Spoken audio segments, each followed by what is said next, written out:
Aujourd'hui, avec Lisanne Lapointe, nous allons parler de fraude. Allô, Lisanne? Salut Chantal! Ça fait longtemps, là. Oui.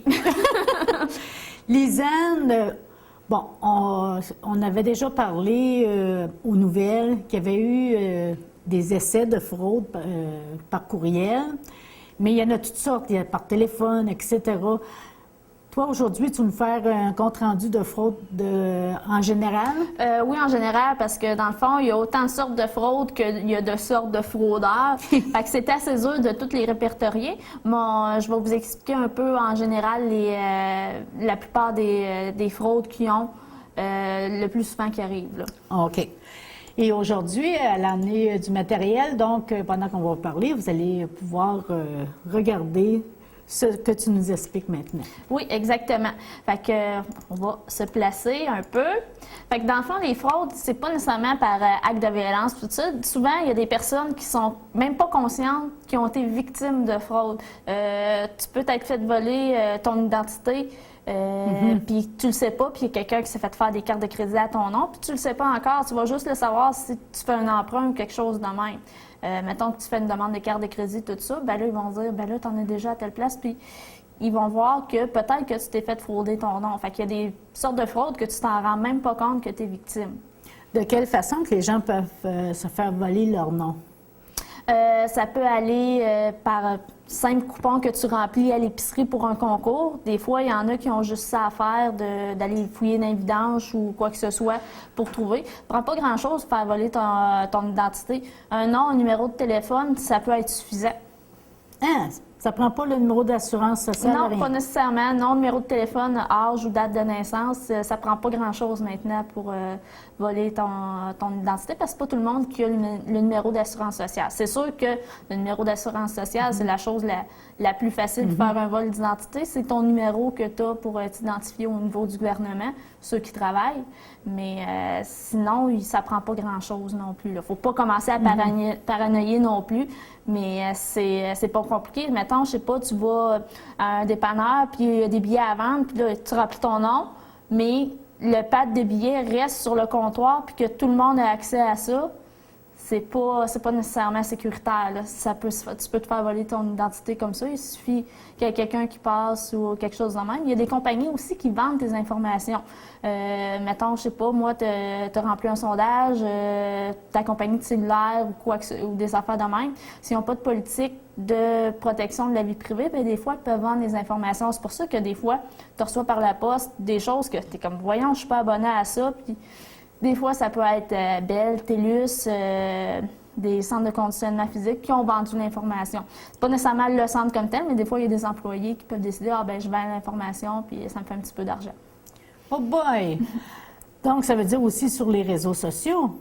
Oui. Parce que combien de personnes on voit leur âge, leur poids, quasiment... Oui, exactement. Facebook, Twitter ou peu importe les sortes de réseaux sociaux qu'il y a, ça peut être une façon de voler ton identité ou te faire frauder. Il n'y a pas de victime type de fraude.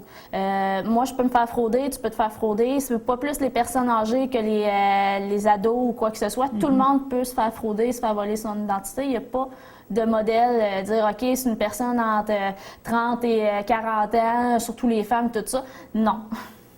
Et comment il se fait qu'on peut recevoir un courriel d'une association, parce que c'est arrivé, là, il n'y a pas longtemps. Bon, les personnes sont en danger dans un autre pays, veuillez nous envoyer de l'argent, s'il vous plaît. Mais comment ils ont fait pour avoir le nom de l'association et le nom des employés? OK, tu veux dire le genre de courriel que le roi du Rwanda t'écrit, puis que t'hérites de 250 millions de dollars, mais il faut que tu y envoies ton NIP bancaire et tout ça. Oui, mais celle-là, c'est plus évident. On s'en rend plus compte. Il y en a qui se font pogner encore quand même. OK. Non, je parle de quelqu'un que tu connais qui travaille dans un endroit. Disons que ça s'appelle Au clair de lune. Oui. OK? Et il y a 2 employés qui travaillent là, 2 femmes. Puis là, tu reçois le courriel, puis les femmes disent, bien là, on est en voyage en Angleterre, on est pris, on est malade, une a eu un accident, pourrais-tu m'aider, m'envoyer de l'argent? Et c'est vraiment les noms des personnes qui travaillent là et le nom de l'association. Des fois, il y a des fraudeurs qui sont capables de voler le email, ils trouvent le mot de passe ou quoi que ce soit, fait qu'ils se font hacker leur boîte email. Souvent, ça arrive parce que le mot de passe est trop simple ou des choses comme ça. Ça peut arriver pour ça. Ou ils font un clonage de l'adresse email et là, ils vont voler tes contacts puis tout ça, puis là, ils leur envoient. Souvent aussi, si tu ne reçois pas, mettons, le email directement de l'association, mais que tu reçois comme des chaînes de lettres, tout ça, c'est super chaîne de lettres. Là, souvent, les personnes font juste comme copier-coller leur contact. Puis là, toutes les personnes qui la reçoivent ont, dans le fond, le email ou quoi que ce soit si tu les effaces pas. Fait que ça fait une roue sans fin qui fait comme circuler les adresses email de différentes personnes. Fait que c'est comme viral un peu sur Internet que, dans le fond, il y a plusieurs personnes qui peuvent avoir accès à ton email parce que souvent, quand tu t'envoies une chaîne de lettres, tu ne penses pas d'effacer les autres emails qu'il y avait dans la liste, là. Est-ce qu'on peut contacter, disons qu'on reçoit ce genre de message-là, on s'est informé, puis c'est pas vrai là, que ces personnes-là là, sont encore à Témiscamingue, puis n'ont pas bougé d'endroit. Est-ce qu'on peut contacter quelqu'un, un numéro pour... C'est sûr qu'il y a tout plein de ressources.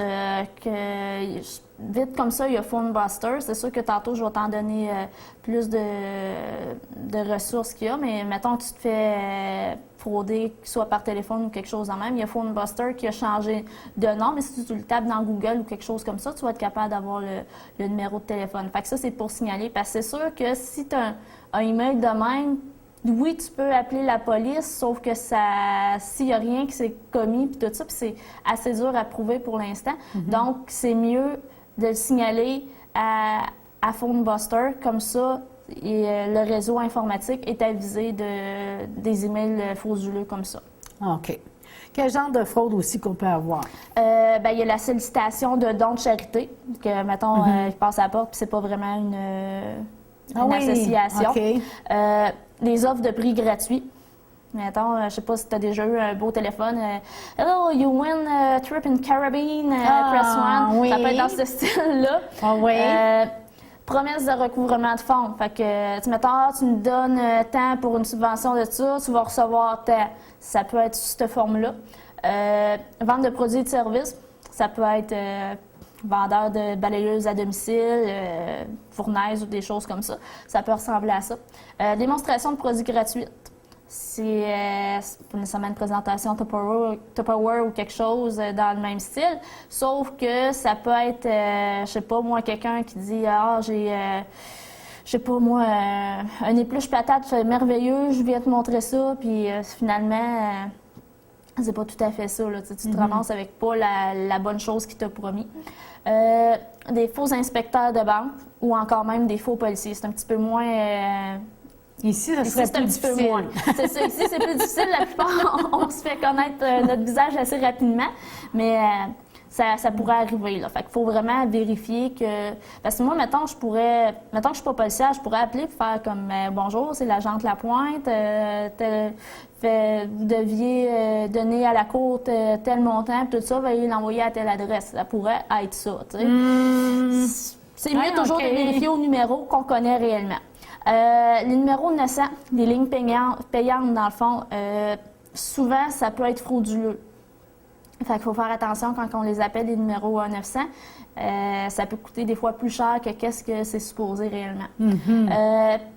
Piratage, l'identification de l'appelant, ça veut dire que, mettons, le super numéro de téléphone, là, que tu gagnes ton trip dans les Caraïbes, puis ça peut, en faisant ça, ça vole toutes tes informations, fait que ton identification. Les composeurs automatiques, ça rentre dans ce même cas-là, là, que ça appelle 56 millions de numéros à la fois, puis c'est quel poisson qu'on va pêcher, là. C'est ça. Les offres de concours, c'est pas toujours vrai. Ensuite, les fausses loteries. Il y en a plus qu'on pense, dans le fond. Le hameçonnage, ça, c'est sur Internet, justement, les emails un petit peu frauduleux. Ouais. Les moyens utilisés, téléphone, courrier, email, ça peut être par porte-à-porte, des choses comme ça. Fait que souvent, si on ne veut pas se faire frauder, si ça a l'air trop beau pour être vrai, c'est probablement pas vrai. OK. Ensuite, il y a les fraudes par marketing de masse. Ça veut dire que, dans le fond, c'est les ventes de tout genre puis tout ça. Fait qu'il faut vraiment faire attention parce que, comme je t'ai dit, si c'est trop beau, c'est que c'est pas vrai. Oui. C'est ça qu'il faut retenir surtout dans la fraude, là. OK. Mettons que la compagnie n'existe pas pour de vrai ou des choses comme ça, faut faire attention.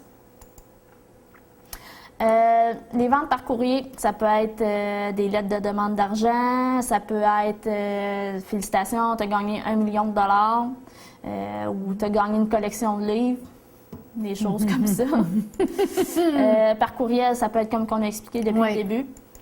Ensuite, du porte-à-porte. Ça peut être de tout genre. Ça peut être un contracteur qui fait du porte-à-porte. Il dit « Ah, j'ai checké un petit peu votre maison, porte de garage, il y a des fissures, ça sera changé, il commence à avoir des fissures dans le solage, puis tout ça. Je te ferai ça à tel prix. » Finalement, les travaux se font jamais, mais ils demandent de l'argent pour le matériel, puis tout ça, ou ils demandent un dépôt d'avance.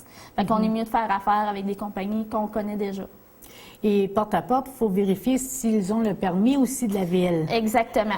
Parce qu'on a des beaux monsieur qui se promènent des fois porte-à-porte avec un petit sac, là. Ils veulent vendre des couteaux à steak. Oui. Hein, beau bon, pas cher. Vraiment pas cher, ils valent pas cher. Ah, c'est ça. Fait que les personnes qui se font frauder, souvent, c'est des personnes qui sont vulnérables, qui recherchent souvent plus de compagnies, qui accordent rapidement sa confiance. Comme « Ah, ben oui, c'est super ça », ou tu sais, les fraudeurs, ils savent qui aller chercher, là. Si c'est quelqu'un qui a confiance en lui puis qu'il est méfiant, ben ils essaieront pas de s'attaquer à eux autres. Plus la personne est seule, plus les fraudeurs vont essayer de s'attaquer à lui. C'est pour ça qu'il y a beaucoup de personnes âgées qui sont victimes, ne sont pas plus victimes que d'autres, sauf qu'il y en a beaucoup qui sont victimes à cause que, justement, des fois, ils sont isolés, ils veulent plus de compagnie et tout ça, puis ils sont prêts à tout pour peut-être parler à quelqu'un s'ils sont isolés de leurs enfants ou qu'ils n'en ont pas du tout, là. Et parfois aussi, dans les commerces, on pense que c'est juste les maisons, c'est pas vrai. Dans les commerces, dans les heures de pointe, qu'on pourrait dire, ils appellent, bon, là, les rouleaux d'imprimante, vous en avez commandé la dernière fois, il vous en reste presque plus, là, il faudrait vous donner votre numéro d'imprimante. Tu sais, pour le guichet automatique, c'est déjà arrivé. Oh, mais oui, il y a des pas fraudes vrai. de toutes sortes, là. C'est pas vrai. Fait que donc, c'est tout le monde, il faut faire attention, les privés et les commerçants. Fait qu'il faut vraiment faire attention parce que les fraudeurs sont bien organisés. Ils changent d'identité tout le temps. Ils essayent d'innover dans leur manière. Puis c'est pas difficile de faire parler quelqu'un au téléphone.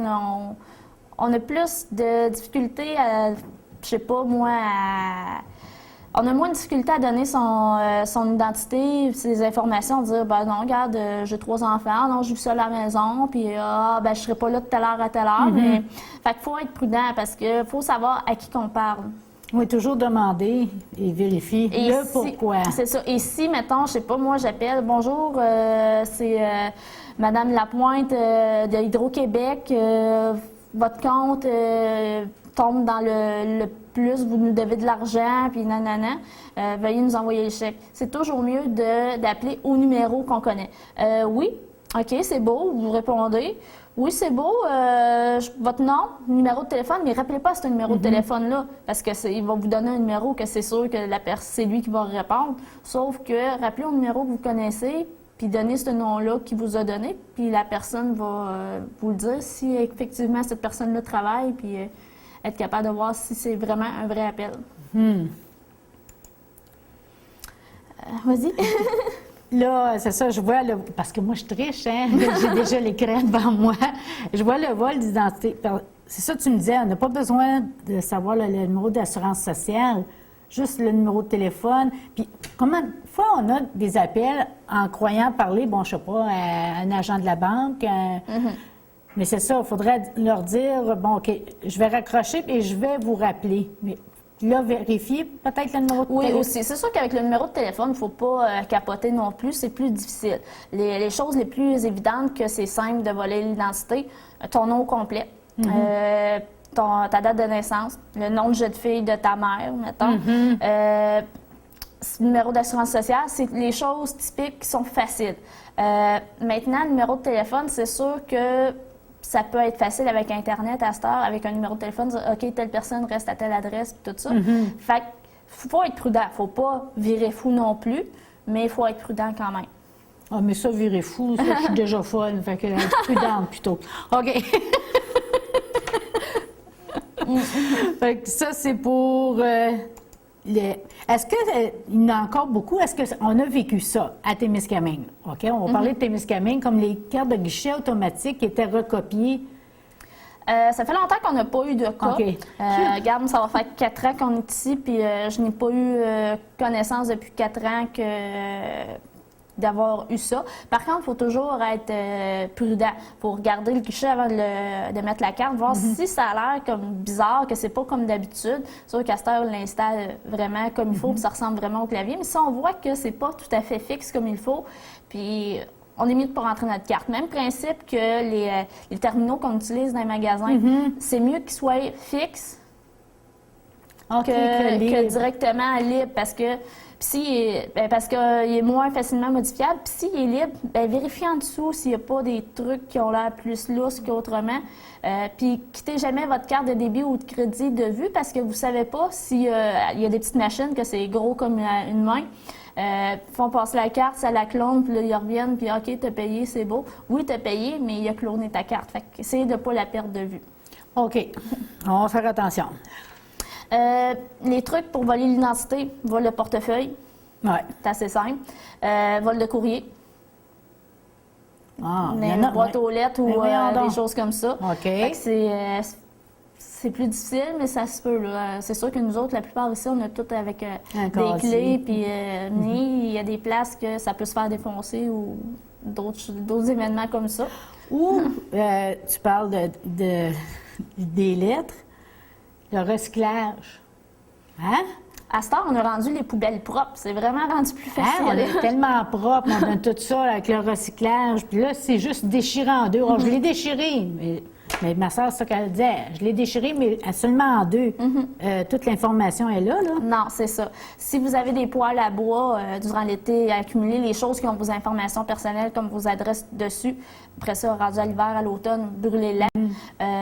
Sinon, il y a aussi les déchiqueteuses qu'on peut utiliser. C'est plus difficile de trouver un bout d'adresse dans tout plein de papier déchiré. Fait que, on essaye de ne pas mettre nos adresses soit dans la poubelle ou dans le recyclage. Le recyclage, c'est encore mieux parce que c'est tout propre, fait qu'il se donne moins de misère. Fait que, non, c'est ça. Puis comme je disais tantôt, il y a des achats d'informations personnelles. Des fois, il y a des compagnies de téléphone, des banques, tout ça, qui vendent l'information. Pas nécessairement l'institution même, mais les employés. Les employés.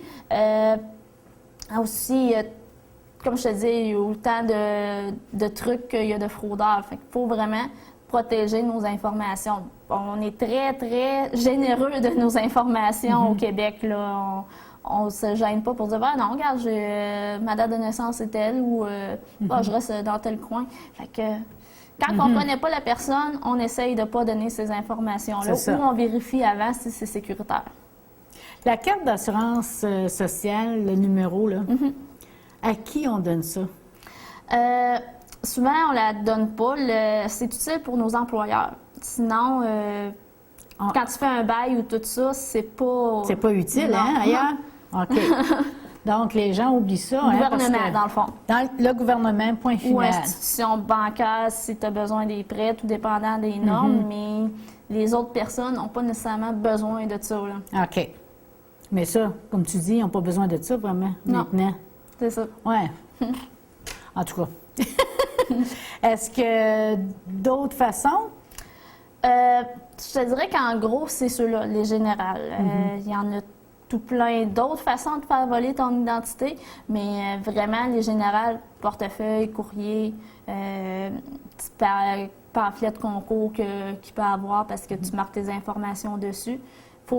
Avant de le remplir, informe-toi comment il s'en débarrasse après. Là. Puis si, mettons, je sais pas, tu rentres dans un dépanneur puis tu vois c'est directement sur le comptoir, peut-être pas être gêné pour dire, mais regarde, peux-tu les mettre ailleurs que visible ou cacher au moins les adresses? Oui, c'est vrai. Et est-ce qu'il y a d'autres fraudes qui ont... en tout cas, il y en a tellement. C'est certain que... Non, c'est sûr que, regarde, si je te donne d'autres fraudes, par Internet, comme on a dit, par paiement, carte de crédit. Ça. Comme qu'on en a parlé. Ça peut être une fraude de ton réseau Internet sans fil aussi, s'il n'est pas sécurisé correctement. C'est sûr qu'il y a des choses qui alarment un peu. Si, mettons, il y a un véhicule qui est parqué à tous les soirs en avant de chez vous, puis que t'es comme, qu'est-ce qu'il fait? Puis là, tu le vois gosser avec son portable, son iPad. Peu importe, ça se peut que tu te fasses voler ton réseau Wi-Fi. Les achats sur Internet, essayez de prendre des sites qui sont sécuritaires. Souvent, c'est marqué HTTPS. Si c'est pas marqué ça, puis que tu marques tes informations, c'est pas nécessairement sécuritaire. OK.